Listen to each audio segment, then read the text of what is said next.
Chers amis, bien le bonjour, je suis de retour au bercail et j'ai décidé dans cette vidéo de parler avec vous du risque. J'ai calculé le risque que je prends avec la stratégie que j'ai mise en place, je vais vous montrer les chiffres et vous allez voir, c'est édifiant. Alors pour rappel, j'ai lancé une nouvelle stratégie là au cours des dernières semaines, une stratégie avec laquelle je fais agressivement des options avec une méthode de credit spread que je vais vous rappeler et ça m'a permis d'avoir cette explosion de revenus parce que avec mon portefeuille, vous voyez là les revenus de la vente d'options, rien qu'en revenus de la vente d'options, j'ai généré plus de 1200 € le mois dernier, je suis déjà à plus de 1800 € ce mois-ci, et pourquoi est-ce que je fais ça? Pour avoir plus de cash, pour pouvoir investir dans le creux de marché. Pour le moment, la stratégie porte pas trop ses fruits parce que, enfin si, je pense qu'elle va porter ses fruits, mais là en termes de résultats, vous voyez que ma plus-value c'est un petit peu ratatiné parce que j'ai beaucoup réinvesti dans mes ETF, notamment l'ETF du SP500, et vous voyez que le SP500 c'est bien ratatiné. C'est notamment lié aux résultats des boîtes de la tech. Vous savez, dans le SP500 vous avez beaucoup de boîtes de la tech, et vous avez des boîtes comme Google, je crois, qui a pas mal chuté à la suite de l'annonce de ses résultats. D'ailleurs, vous voyez cet effondrement, vous savez, c'est l'effondrement du cours de Google, c'est lié à ses performances dans le cloud. En gros, pour que vous compreniez, Microsoft, le cloud de Microsoft a une belle croissance et celui de Google a une croissance plus faible. Je crois que c'est quelque chose du type les revenus du cloud de Microsoft ont augmenté de 28% et ceux de Google ont augmenté de 20%. Donc on pourrait se dire ouais, c'est pas mal, c'est cool, mais je crois que Microsoft a déjà 2 fois plus de parts de marché que Google, et donc vous voyez Microsoft qui augmente de 28% alors qu'ils ont 2 fois plus de parts de marché. Donc les gens se disent le business de Google est en danger parce que on est un peu dans un schéma the winner takes all. Vous voyez, vous avez Amazon qui a le plus gros service de cloud, ensuite vous avez Microsoft, et ensuite un petit peu loin derrière vous avez Google, et donc l'écart risque de se creuser. Parenthèse refermée, le fait est que j'ai pas mal investi dans le SP500 et plus généralement dans mes ETF, et vous voyez que ça s'est pas mal ratatiné, la plus-value c'est pas mal ratatiné, mais voilà, de toute façon quand on investit dans des ETF, on vise le long terme. Et donc pour pouvoir avoir plus d'argent à investir, j'ai employé une méthode qui s'appelle le credit spread, et donc le credit spread c'est une méthode qui permet d'empocher des primes de vente d'options sans avoir les actions en portefeuille, et vous le faites quand même en contrôlant votre risque. Je vous rappelle la méthode. Donc vous voyez là, vous avez le cours de votre action, vous espérez que ça va pas monter en flèche, vous espérez que ça va monter tranquillement en dessous de votre strike price, c'est l'hypothèse que vous faites. Donc ça veut dire que on vend une option.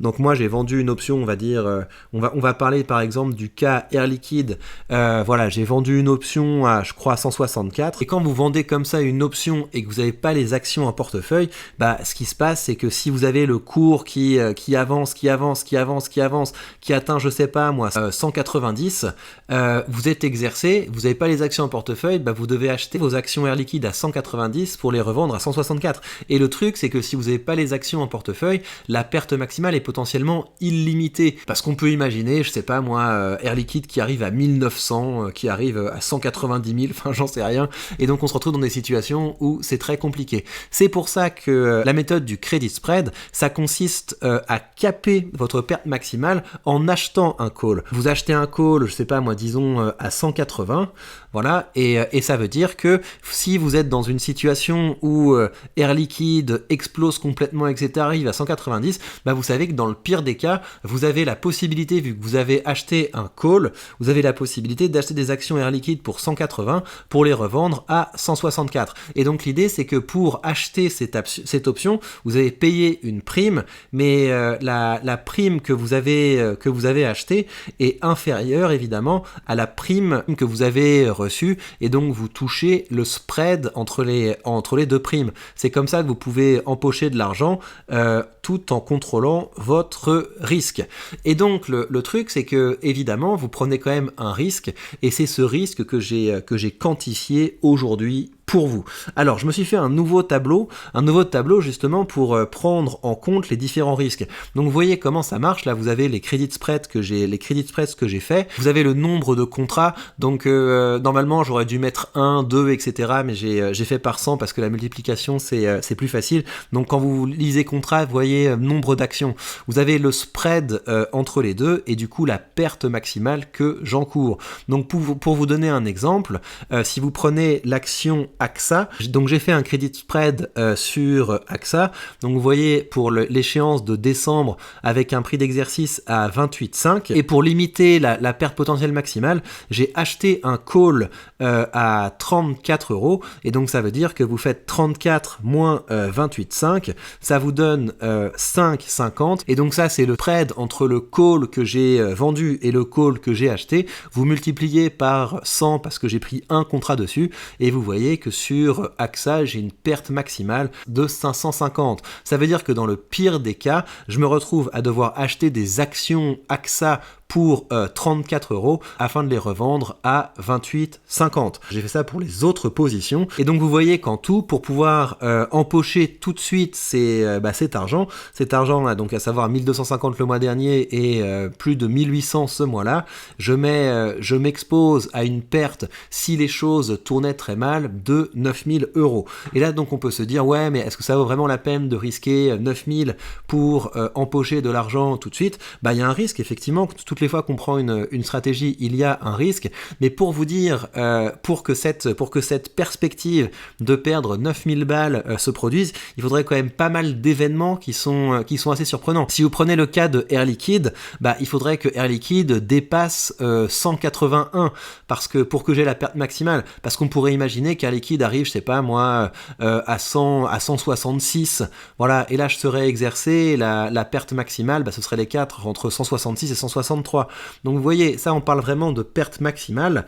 De cette perte maximale, pour être tout à fait logique, je pourrais soustraire l'argent que j'ai gagné avec les primes, et puis par ailleurs, ça suppose que je ne fasse pas rouler mes options, parce que évidemment, ce qui va se passer, c'est que si je sens que la perspective qu'une de mes options soit exercée se rapproche, je vais évidemment me débrouiller pour racheter mes options et en revendre à une échéance plus lointaine pour pouvoir empocher plus à la revente qu'au rachat.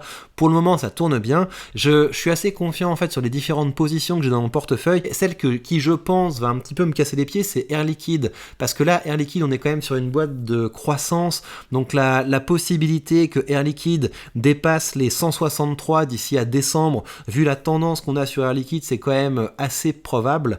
Et donc, ce que je vais faire, c'est que je pense que je vais commencer à dérisquer un petit peu mon portefeuille.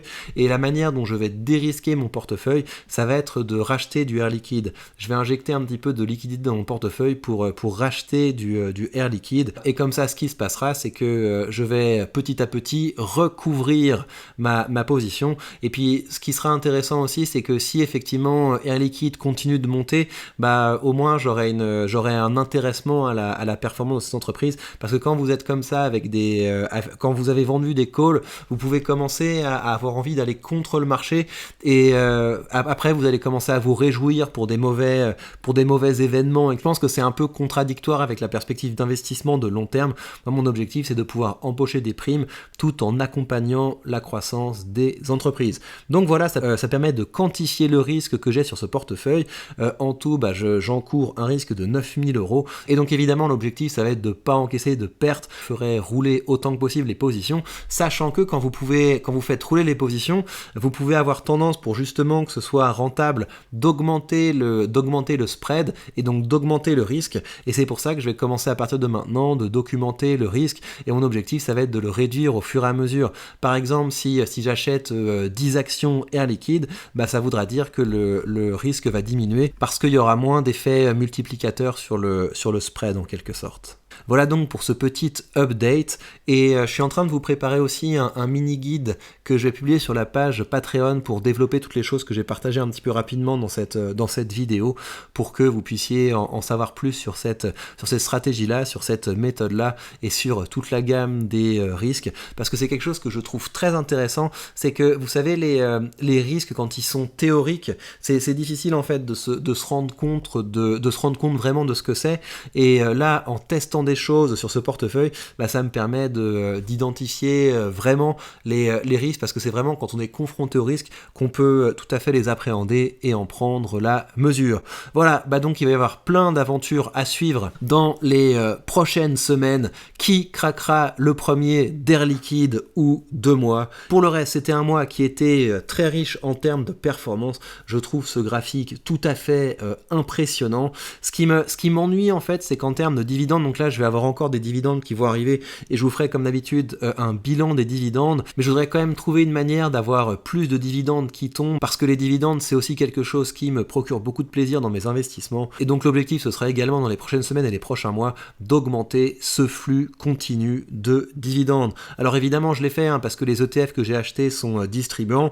Là je vais acheter des actionnaires liquides, donc ça veut dire que je vais augmenter le rendement en dividendes du portefeuille, mais ce qui est un petit peu embêtant avec ces boîtes françaises, c'est qu'à part Total, elles ne versent qu'une fois par an, et je trouve ça un petit peu tristoun. Donc je vais voir si j'ajoute pas également un nouvel ETF distribuant dans le portefeuille. Je vous tiens au courant de tout ça.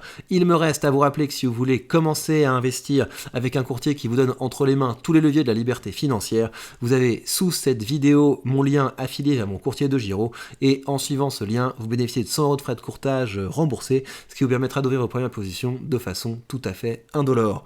Et bien voilà, chers amis, prenez bien soin de vous et on se retrouve très vite pour de prochaines news.